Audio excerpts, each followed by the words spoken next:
soir, on va commencer par une prière. Seigneur, je veux te donner toute la gloire qui te revient ce matin. Et que mes frères et sœurs n'aient pas les yeux sur moi, mais qu'ils l'aient sur toi, Seigneur. Alors, cache-moi derrière toi. Et que ton Saint-Esprit me donne tout ce que tu veux que je partage à ton Église. Dans le nom de Jésus. Amen. Alors, on poursuit aujourd'hui notre série « C'est quoi ça? » Et parmi toutes les questions reçues, il y en a une qui a piqué votre curiosité, plusieurs d'entre vous. Vous êtes nombreux à l'avoir coché. Alors, Nicole, elle a choisi celle-là. Pourquoi ça donnait comme ça? Alors voici, est-ce que Dieu nous fait souffrir volontairement? Avouez-le. Ça bouscule rien en attendant le titre, n'est-ce pas? Franchement, là, c'est une question qui dérange. Tu t'es déjà demandé, pourquoi moi? Pourquoi maintenant? Pourquoi ça? Pourquoi ça m'arrive? Quand l'épreuve tombe, une maladie, un deuil, on en a vécu un dernièrement, ma famille, un de nos frères bien-aimés, un de mes frères, enjoué qui est décédé, mais écoutez, ça fait toujours mal des choses comme ça, un deuil. Une trahison, une dépression, un accident, une perte d'emploi, une question monte dans notre cœur. Est-ce que Dieu veut vraiment ça pour moi? Est-ce que cette souffrance vient de lui? Puis un jour, tu lis ta Bible, puis un texte, tu arrives à un texte qui parle de Acte 5. Pas dans l'Ancien Testament, pas sous la loi de Moïse, dans le Nouveau Testament. Une histoire choquante, brutale. 2 personnes, une offrande et 2 morts. Lisons ensemble Acte 5, 1 à 11. Mais un homme nommé Ananias, avec Saphira, sa femme, vendit une propriété et retient une partie du prix, sa femme le sachant. Puis il apporta le reste et le déposa aux pieds des apôtres. Pierre lui dit, « Ananias, pourquoi Satan a-t-il rempli ton cœur au point que tu mentes au Saint-Esprit et que tu aies retenu une partie du prix du champ?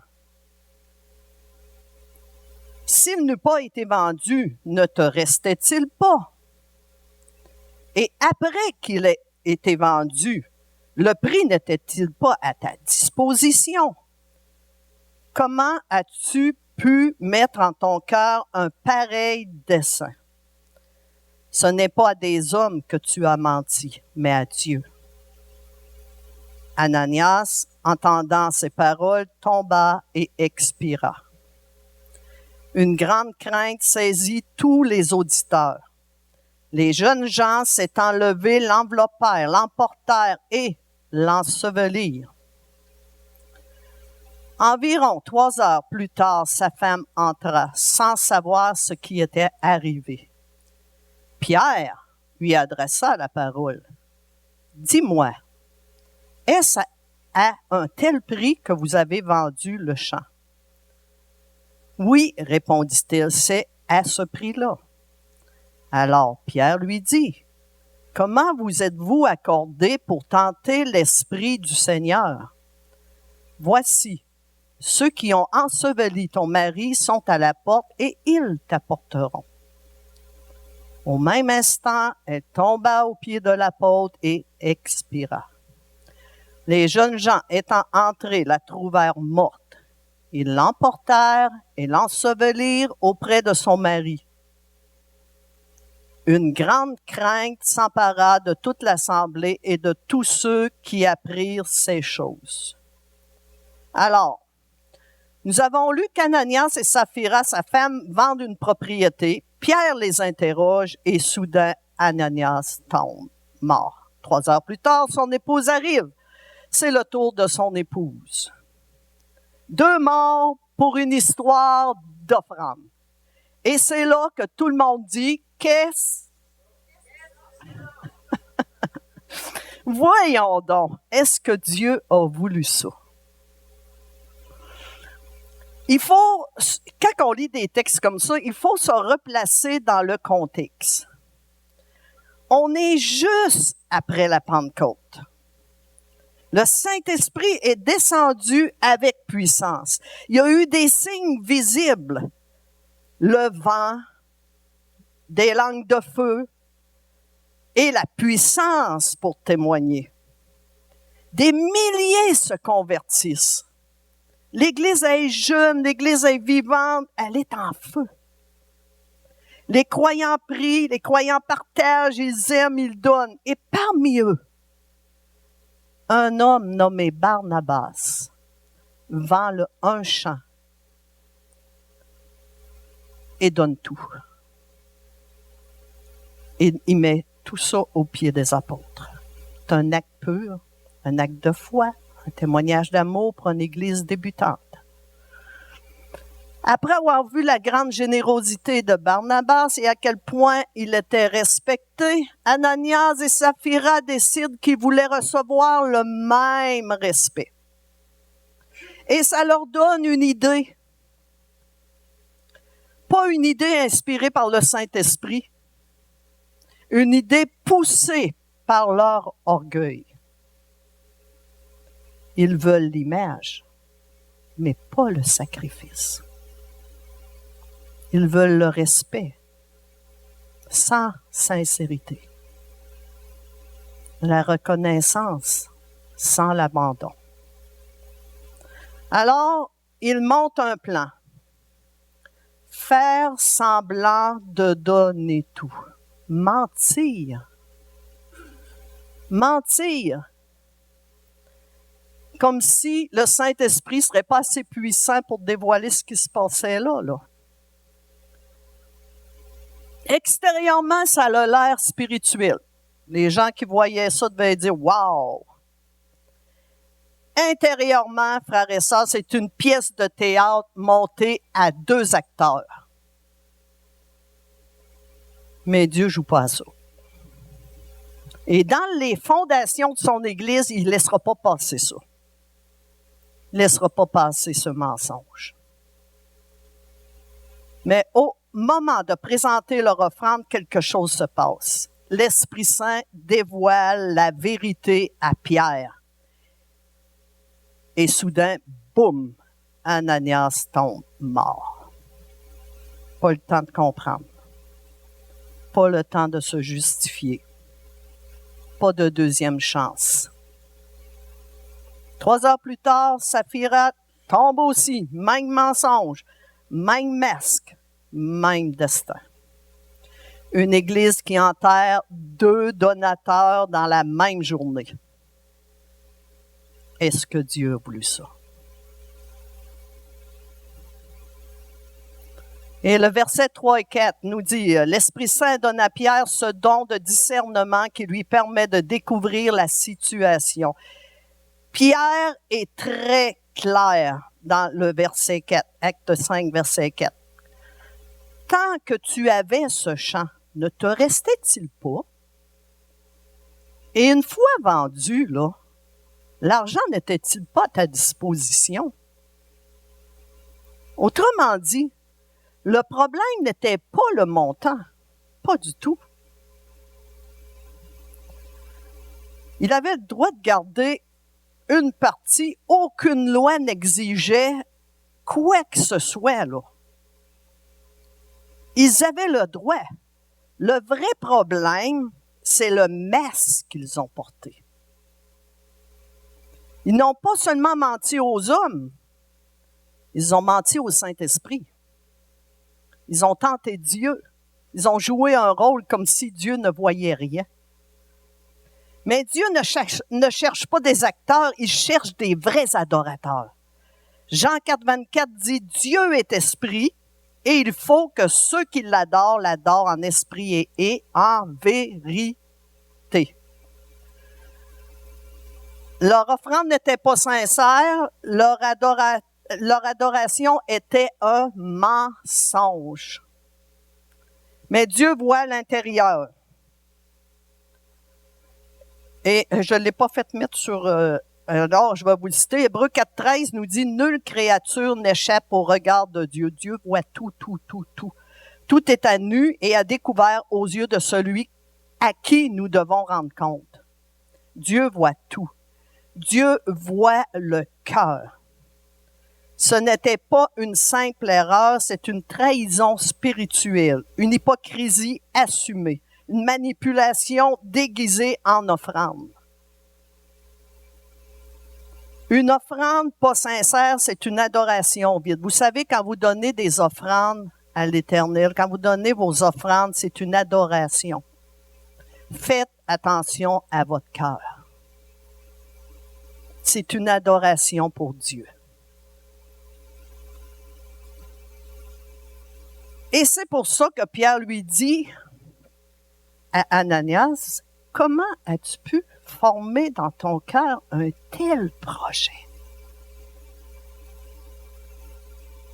On a lu tantôt, Satan avait rempli le cœur d'Ananias.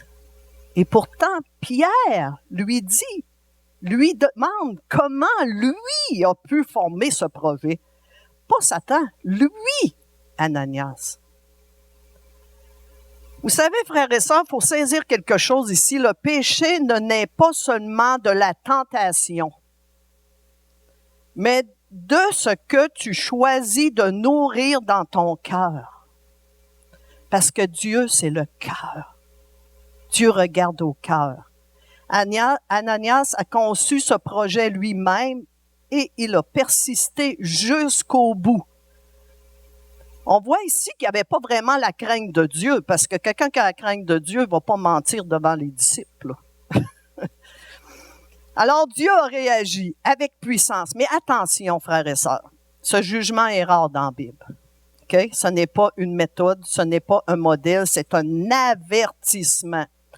Un signal fort au début de l'Église pour rappeler que ce qu'on tolère dans les fondations peut détruire l'édifice plus tard.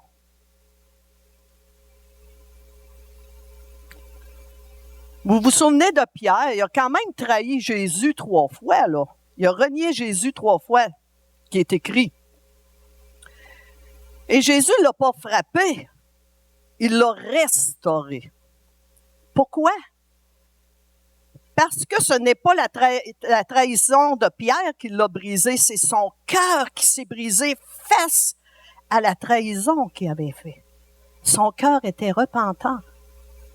Et c'est là que Jésus l'a rencontré, non pour l'accuser, mais pour le relever. Son cœur était repentant. Ananias et Saphira, eux, ont persisté dans le mensonge jusqu'au bout. Sans confession, sans repentance, et ils sont tombés dans le silence de leur double jeu, pris dans leur piège de leur faux semblant. Et ils sont morts dans leur double jeu. Alors, pourquoi une réaction aussi radicale? Pourquoi une sévérité aussi choquante? Parce qu'il s'agit d'un moment fondateur. Dieu est en train de poser les fondations de son Église. Imagine un entrepreneur qui bâtit une maison. Tout est beau de l'extérieur. La maison est belle, les murs sont droits, la peinture, tu rentres, la peinture est fraîche, la déco est moderne, mais dans les fondations, il y a une fissure, toute petite, presque invisible. Alors on la laisse. On se dit, c'est pas grave, c'est pas grave. Mais plus tard, la maison s'écroule. J'ai mis ça, là, mais Ce que tu tolères dans les fondations peut détruire plus tard. Ce que tu excuses au début devient une habitude. Et ce qui devient une habitude finit par te dominer, contrôler, diriger, assujettir, nous rendre captifs. Et bien sûr, influencer les autres à voir qui qu'on est. Faire de même. Ils vont faire le même chose que nous, même comportement. Alors, acte 5, Dieu agit comme un architecte, pas un tyran. Un architecte qui protège son œuvre. Il refuse que le mensonge devienne une fissure silencieuse qui pourrait tout faire s'écrouler. Son Église partait. Son Église commençait. L'Église débute, elle vient de naître. Il veut qu'elle soit saine, authentique, pleine de vie, pas une Église bâtie sur du faux semblant. Ce n'est plus un temple de pierre, c'est un peuple vivant, habité par sa présence, porteur de sa présence. Quand on donne notre vie au Seigneur, on est porteur de sa présence partout où nous allons. Il nous suit. Le Seigneur est avec nous, il nous suit. Et Dieu envoie un message fort, pas de double jeu, pas d'hypocrisie, pas dans ma maison. Souvenons-nous de Nadab et Abihu, les fils d'Aaron, dans Lévitique. Ils ont voulu s'approcher de Dieu à leur manière. Ils ont offert un feu que Dieu n'avait pas demandé. Et dans Lévitique, on lit que le feu est descendu de l'Éternel pour consumer l'Holocauste sur l'autel. Et c'est ce feu-là qui devait être entretenu à permanence sur l'autel. Ils devaient prendre leur braise de ce feu sacré-là qui était supposé d'être entretenu pour faire brûler l'encens et accomplir leur service. Et Lévitique 10:1, nous lisons, les fils d'Aaron, Nadab et Abihu, prirent chacun un brasier et mirent du feu. Jusque-là, tout est beau. Ils posèrent du feu dessus. Et là, ils apportèrent devant l'Éternel du feu étranger, ce qui ne leur avait point ordonné. Ils l'ont pris ailleurs, leur feu. En résumé, la gloire de Dieu est venue habiter dans le tabernacle, sa demeure parmi Israël. C'était la fondation. Dieu venait s'établir au milieu de son peuple. Et cette manifestation-là visible a été vue par tout le peuple réuni autour du sanctuaire. Et Nadab et Abihu sont morts. À cause qu'ils prenaient un autre chemin, pas celui que Dieu dictait. C'est Dieu qui ouvre le chemin, c'est à nous de le suivre. C'est pareil pour le salut, frères et sœurs. Beaucoup disent aujourd'hui, moi je crois en Dieu, mais à ma façon. Je fais pas de mal à mon prochain. Je vole pas mon prochain. Dieu ne m'enverra pas périr à l'enfer. C'est des choses qu'on entend. Okay, je l'ai entendu de mes oreilles, là. Mais la vérité est celle-ci. Le salut n'est pas une invention humaine. Il ne vient pas de nos efforts, de nos œuvres, de nos conditions. C'est une grâce offerte par un seul chemin, Jésus-Christ. On ne vient pas à Dieu avec notre feu, de notre façon, par notre justice, nos œuvres, nos conditions. On vient comme Dieu l'a voulu, par la croix, par la foi, par la repentance. Et acte 5, c'est le même principe. Dieu inaugure un nouveau sanctuaire, son Église, une communauté. Et il dit clairement, pas de faux semblants, pas de double jeu, comme Ananias et Saphira qui ont menti, pas d'apparence trompeuse. Ce que Dieu veut, c'est un peuple vrai. un peuple vrai. On ne s'approche pas de Dieu selon nos idées, tout comme Nadab et Abihu, un feu étranger. C'est Dieu qui fixe le chemin, et ce chemin, c'est Jésus. Alors, est-ce que Dieu veut nous faire souffrir? Alors, je vais te répondre à ça comme je l'ai saisi. Regarde à la croix. Dieu n'est pas resté loin de la douleur. Il est venu, il a souffert, il a pleuré, il a été rejeté, flagellé, on a craché dessus, il a été crucifié, etc. Quand nous souffrons, nous ne nous tournons pas vers un Dieu lointain, pas du tout, ni un Dieu indifférent. Nous avons un Sauveur qui comprend et qui a traversé la douleur. Dieu ne désire pas la souffrance en soi, il n'est même pas l'auteur de ça, de la souffrance, mais dans sa souveraineté, il peut parfois s'en servir pour réveiller, pour purifier, puis pour redresser. Il agit non pour détruire, mais pour guérir. C'est un Dieu comme un chirurgien qui enlève une tumeur, pas pour détruire, mais pour sauver la vie. Ce jugement, c'est une intervention urgente pour protéger son peuple. C'est l'amour de Dieu qui protège son Église. Sinon, son Église aurait été tout croche dès le début. Elle aurait été sous un mensonge. Et rappelons-le, ce qui est arrivé à Ananias et Saphira n'est pas la règle.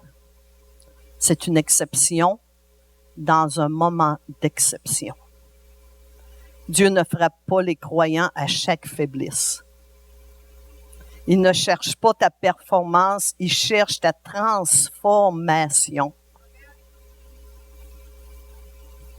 Acte 5:11 nous dit, « Une grande crainte s'empara de toute l'assemblée et de tous ceux qui apprirent cela. » Mais cette crainte n'a pas tué l'Église.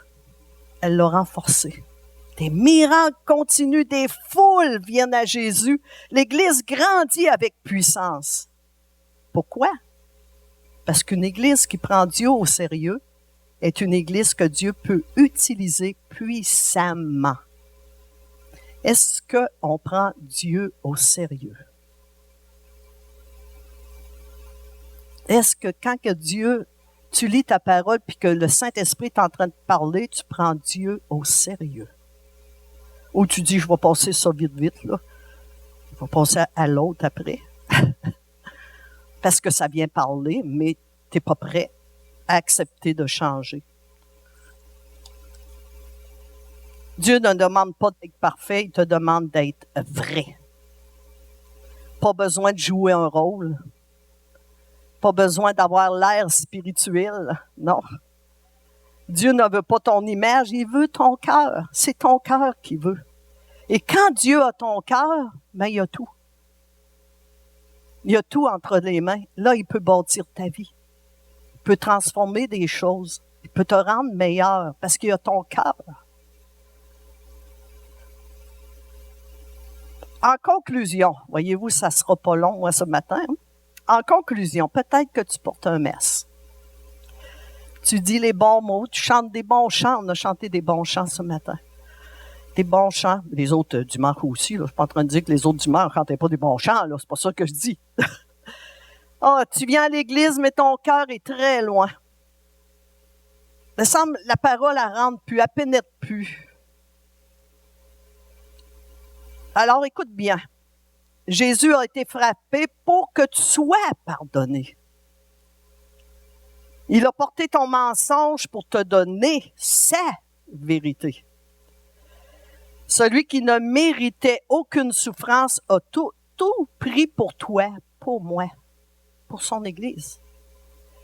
Moi, là, frères et sœurs, si c'est pas de l'amour, là, je comprends plus rien. Je comprends plus rien. Si ça, c'est pas de l'amour, là, tout ce que Christ a fait, je comprends plus rien. Dieu n'a pas voulu ta souffrance. Il a voulu te rejoindre au cœur de ta souffrance pour t'en sortir. Tu n'as pas à cacher qui tu es. Tu n'as pas à faire semblant. Tu as juste à venir tel que tu es puis ouvrir ton cœur. Alors, ce matin, je vais vous poser une question simple, mais essentielle. Est-ce que Jésus est ton sauveur? Est-ce qu'il est vraiment le Seigneur de ta vie? Ou tu doutes de ton salut? Tu n'es pas certain ou certaine. Alors ce matin, dépose ton mess. Cache rien et viens à lui tel que tu es. Rouvre ton cœur. Si ça vous a parlé, aujourd'hui, je t'invite à avancer. À venir vraiment dire, Seigneur, mon cœur, là, je te l'ouvre. Je t'ouvre mon cœur. Viens à lui tel que tu es, tel que tu es.